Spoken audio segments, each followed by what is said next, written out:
I've seen a lot of artists, known a lot of artists who've worked all their life and their work disappears. I find it incredibly sad that those artists who probably weren't very famous but nonetheless were really valuable, work just disappears.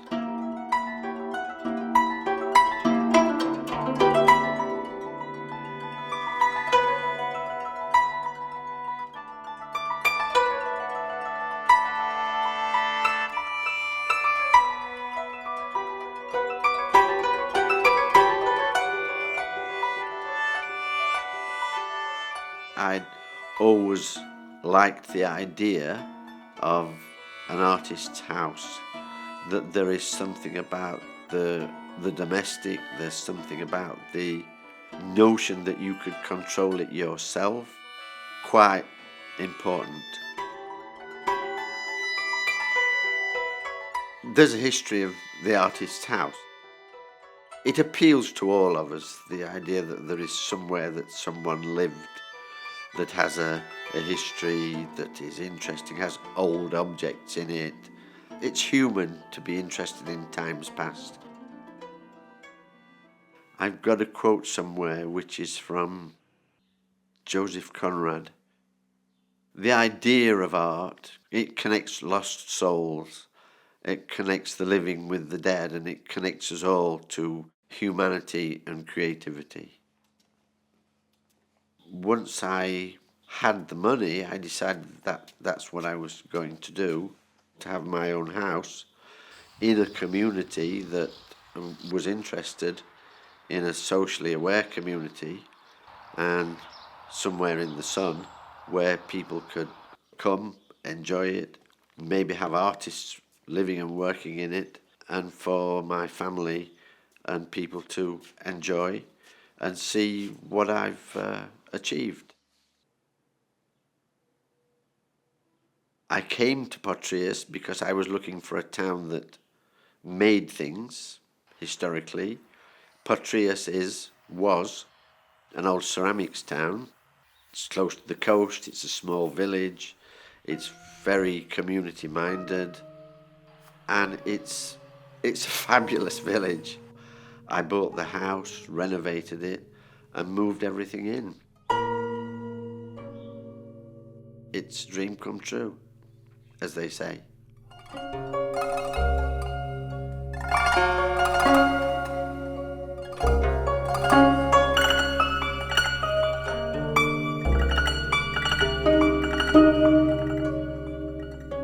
When you come to the house, it's laid out in a way that is semi-historical. There are drawings on the wall from my student days. Every time I've made a piece of work, paintings in particular, I've brought one here as an example of that particular set of work. A lot of the other work, particularly the paintings and drawings, are still in the UK. So there's a historical development here of drawing.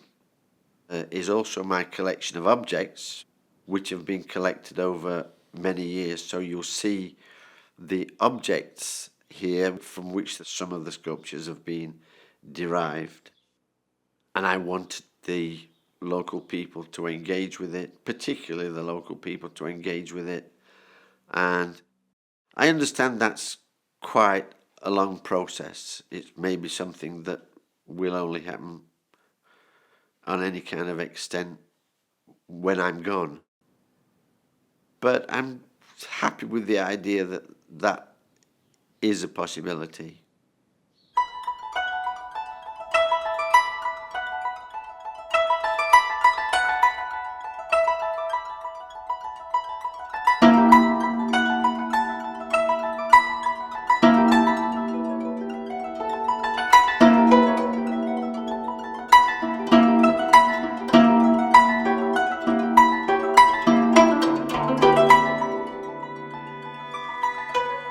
I do describe myself as a sculptural thinker.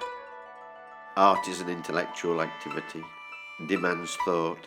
It demands thought through material. It demands thought in terms of how you locate it historically. It demands thought as a philosophical practice. What does it mean in the greater context of things? What does it mean not only to be an artist, but what does it mean to make sculpture? What does sculpture mean? The thinking also applies to painting.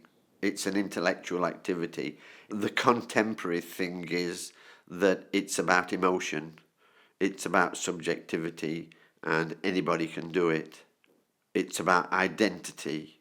We all have an identity, but the art is to actually put that identity through some kind of process to make sense of it, and that demands thought. And I think it was Umberto Eco who said this, that we're all drawn to certain shapes, like the wing of an aircraft, or the keel of a boat, or the shape of a pear. An instinctive thing that the objects you see around me here, some are appealing to me purely and simply because of the shape. Obviously, it's a unique practice whereby you are endeavouring, usually on your own, but sometimes with assistance, to make something that stands in space, that holds its space, that holds its place through making. I have a collection here of apprentices' models. Some of those things are appealing to me because of the scale. They're large things made small. Some of them are appealing to me because they have a kind of historical significance, or a significance about a location I've been to or lived in. That the interrelationship between those things and those ideas is a whole incredible world of imagination. The sculptor's job, really, is to make new objects, is to make things that haven't been seen. I tend to make quite quiet things because I like quietness, I like silence. So my things don't kind of jump around, they're quite still. But that's where the interest in objects becomes a mainstay of my practice. So there is a space that is very flat, and then there's a space which is between that and an object. A painterly space, illusionary space. It's a space where people essentially tell lies in a good way. That's kind of a difficult space to pin down. And then, of course, there's the three-dimensional space in which you articulate form and measure form. Time becomes a factor in how you make things. I do have a feeling, and I can't quite put my finger on it, that the best sculpture, the best painting has a timeless quality. And that's the hard thing to pin down, that you're always trying to find something that has that timeless quality where people will want to come back again and again to see it. And that's the difference between good art and bad art. I didn't want to keep going with the subjectivity of abstract painting because I realized I needed something to hang my ideas on. Some people use the figure. I went back to using objects, things in the world, things that I found, and went back to the idea of still lives. So the things that are around me in this room are objects that I started to collect, first in Australia, to put together some kind of circular motion, circular notion of how practice might develop. so that it wasn't linear, it was circular. It could be music, it could be literature, it could be poetry, and equally it could be objects.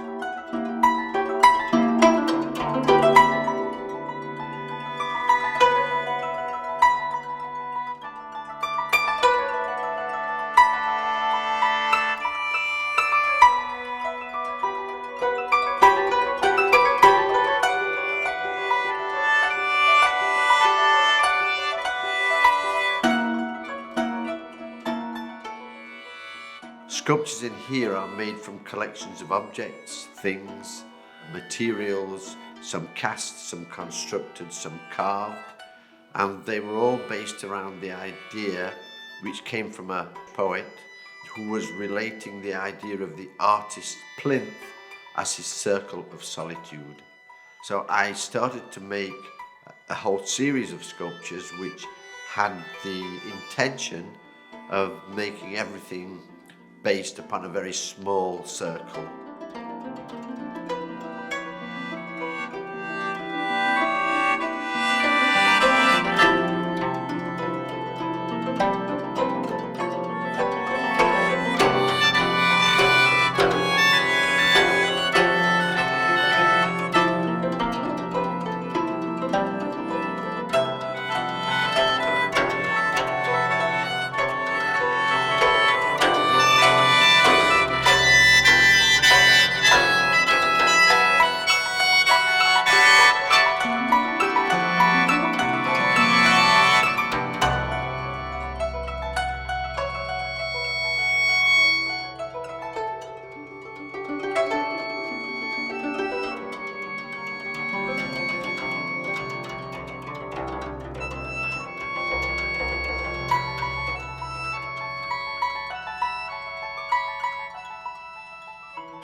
They explore different rhythms, they explore different materials, pieces of stone in relationship to pieces of cast iron, for example, and bits of bronze.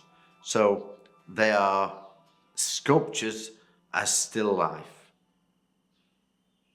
The house also contains in one of the front rooms the collection of objects which I regard as archive material, and the house also contains an archive of my writings, postcards, letters, lecture notes, and things that relate to my activity as not just a sculptor but also as a teacher.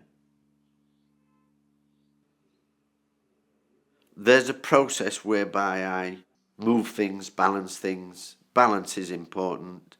Make relationships between things, draw things. There's a process that goes off with all my sculptures where I'm trying stuff. Not so much with the paintings. The paintings I find much more difficult to work with. But the sculptures, yes, there is essentially there's a way that I put things together before committing them to some kind of finality.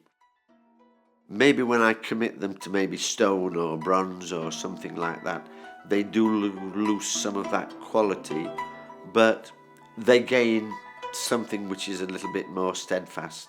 They gain something which is a bit more permanent. So there are different kind of levels, there are different ways that pieces exist.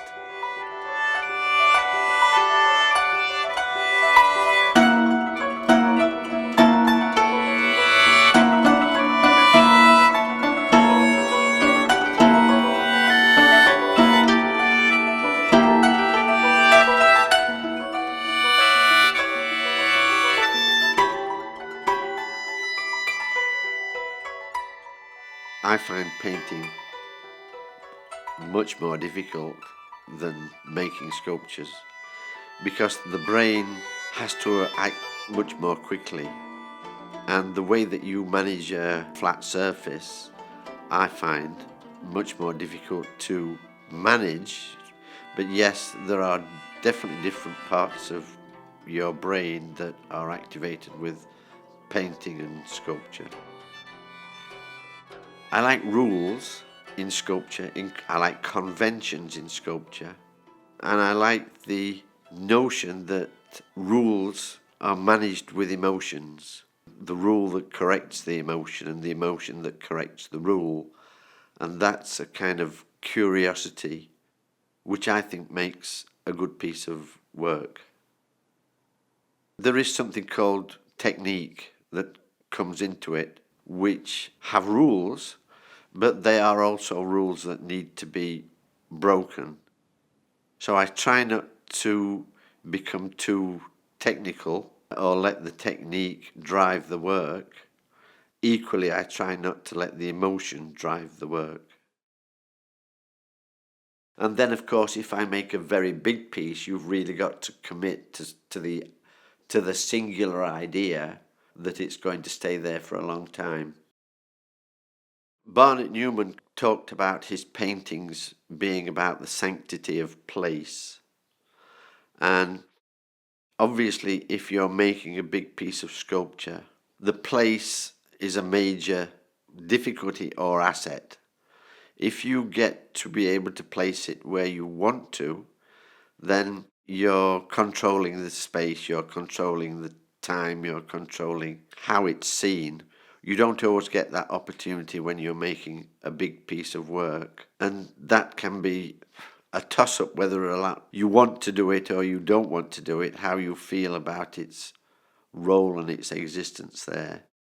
For example, I made a very big sculpture in Grugliasco in near Turin, which is on a roundabout. Not ideal, but it was a monument to the Alpini resistance fighters during the Second World War. So there's kind of mitigations come with wanting to do it because it's a significant thing to do for the place, and whether or not you want it on the roundabout.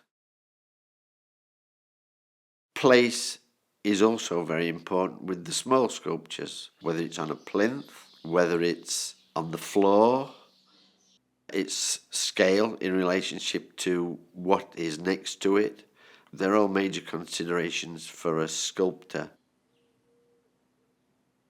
Time is an element that you have to include in, I think, in any piece of work. And that's one of the reasons I've used quite a lot of reflective surfaces, because I feel it holds a time element, whether it's the landscape it's in or the clouds passing. It has a kind of quality that time can hold on to. In actual fact, it's more like a film because the image actually moves as you walk round it. So the painting became the painting, or the colours on the surface became an image that moved. Yeah, that's what I call the painting, as it were, not a painting on the wall. One of the kind of breakthrough pieces of work I made was where I made a particular sculpture in stainless steel, which was very difficult to make. It was a curved piece, which curved vertically and curved horizontally, which was both painterly and sculptural. Started to use those reflective surfaces with objects in front, and those objects will distort in curved spaces, creating a kind of a different quality of time, different quality where the objects became a barrier or something on the surface of the sculpture. So you'd have the still life, the objects, you'd have the reflection, and you'd have the sculpture. I was always interested in the idea of reflection, reflectivity as people, the idea of returning yourself to yourself on a continuous basis, which made you think about who you were or who you are. When you start on this wonderful thing called art, curiosity is everything. It's the history behind it. that drives you. It's the kind of notion that sculpture in particular and painting is an idea. It's an idea that stretches back historically through many, many centuries. So curiosity is everything. If you lose the curiosity about your subject, if it becomes a style or a technique or just a craft, then the curiosity is lost.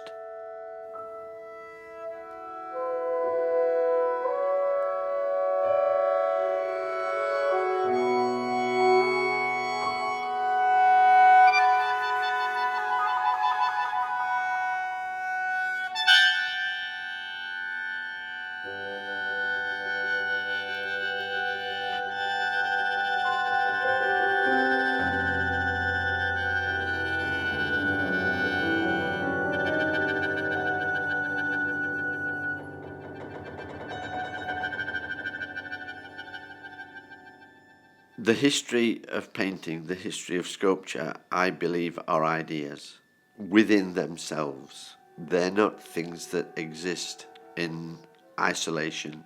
They have a context. When I studied in Greece, it taught me that if you look at some of the archaic Greek sculptures, there's an idea there that has persisted. The belief is that it's not something singularly for purchase, it's not something singularly for people to buy and sell. It is an entity in itself that needs to be studied, understood, and furthered by the people like me and anyone else who does it to perhaps progress what we understand about humanity.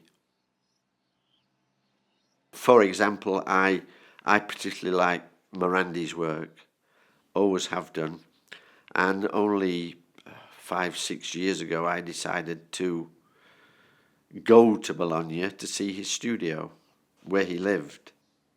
Strangely enough, met someone from, I think she was from New Zealand, who was writing children's books based on Morandi, and she'd gone there. So that's how the world makes connections. You plant little seeds. Morandi's house is tiny. He lived with his sisters there, and he lived, slept, painted in a room this size. Just phenomenal. And he made all those wonderful paintings in a very small space. And it confirmed so much for me that you don't need vast studios. You don't need incredible facilities to make something that means something. It's quite an experience. So I'm kind of hoping that that might happen here. I hope it becomes a place for people to come and see what I think is interesting work. I hope they find some kind of inspiration, that there's a connectivity here to something that someone has done with their life that is of importance. Not in any grand sense, but I hope it's a little refuge for people to enjoy.